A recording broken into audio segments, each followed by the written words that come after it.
Hey boy, today we're finally going to talk about how I actually took notes on my draft one and how now I am writing draft two. So I know it's been forever, but I'm writing a lot. I've made a lot of progress. I just submitted a story for a short story thing. We'll talk about it if it does well. But good news is I did finish taking notes on draft one and I have been working on draft two pretty steadily.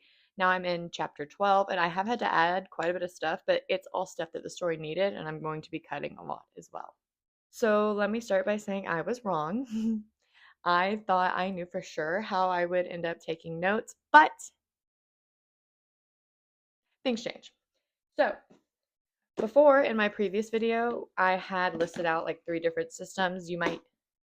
So in my previous video, I had listed out three different systems I was considering using for taking notes while reading your draft one in order to make draft two smoother to write.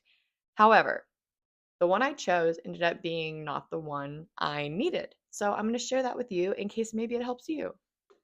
Okay, you're not gonna be able to read my horrible writing, and that's for the best, but this is the system that I said I was going to use. There are boxes. We have like a summary at the top. We have like blues feelings, the mood, things to change, and then I had like a section for white room syndrome because that's something I know I do. A lot of the times I'm so focused on interiority that I miss that. But as you see, chapter four was the last chapter that got notes taken about it like this. So the first way I changed my note taking system is I did just a summary at the top and then things to fix at the bottom. This I thought I could reference main plot points faster as I was going back and forth. So then I decided that you really should keep a date, time, and location so that when you are writing, you know that you have like a seamless timeline. And then I have my summary and my changes. And then I started breaking it down by scene.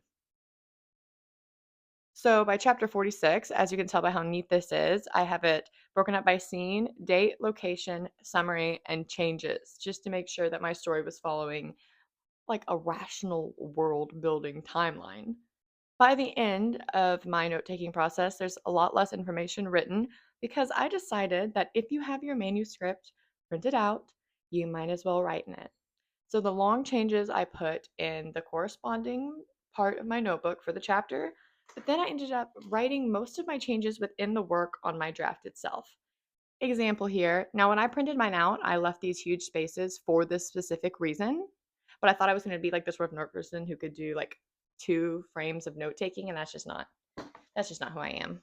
Here's another example of how full of text my draft ended up. I've also tabbed like the midpoint and like certain people's arrival just for quick referencing.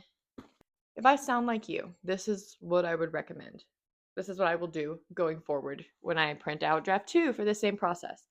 I am not going to bind it. I'm going to print it and I'm going to put it in a binder. And then I'm going to take notes directly onto it, write my changes on notebook paper, and slip it between the already written manuscript.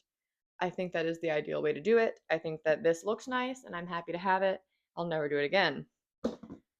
Two, I think that in doing this, made it really stressful for myself. I'm a planner. I didn't like this. I thought it made the whole process not fun. It was very hard to get through my work. And I'm finding now that writing draft two, I'm not referencing it as much as I thought it would. If I need to look for something, I can kind of find it within the actual printout of my work. So it kind of feels like wasted effort. Though I will say that my timeline is solid. Like the actual time period that my book takes place over is super solid because I did it this way. So if that's something you're struggling with, maybe breaking it down scene by scene, time and location would be good for you. Either way, I think that by dissecting the story like this, my next draft is way better.